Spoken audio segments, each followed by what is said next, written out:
एक बार बुद्ध अपने शिष्यों के साथ एकदम मौन होकर बैठे थे। मौन ऐसा था कि जैसे कोई शांत झील। बुद्ध को शिष्यों ने ऐसे बैठे कभी नहीं देखा था, क्योंकि अक्सर बुद्ध या तो ध्यान में बैठते या कोई प्रवचन देते। अचानक एक शिष्य ने चिंतित होकर पूछा, भगवान, आज आप मौन क्यों बैठे हैं? क्या शिष्यों से कोई गलती हो गई है? इसी बीच एक अन्य शिष्य ने पूछा कि क्या वह अस्वस्थ हैं? पर फिर भी बुद्ध मौन रहे।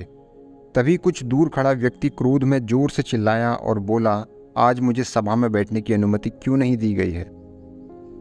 बुद्ध आंखें बंद करके ध्यान मग्न हो गए और वो व्यक्ति फिर चिल्लाया, मुझे प्रवेश की अनुमति क्यों नहीं मिली?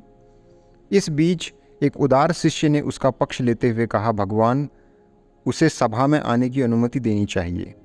तभी बुद्ध ने आंखें खोली और बोले, नहीं, वह अछूत है, उसे आज्ञा नहीं दी जा सकती।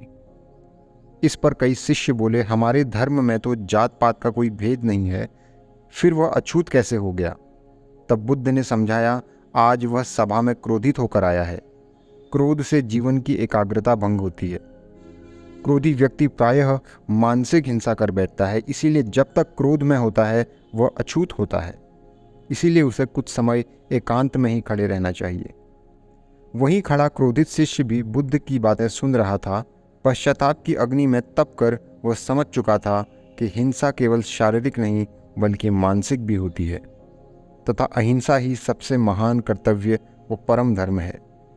वह बुद्ध के चरणों में गिर पड़ा और कभी न क्रोध करने की शपथ ली।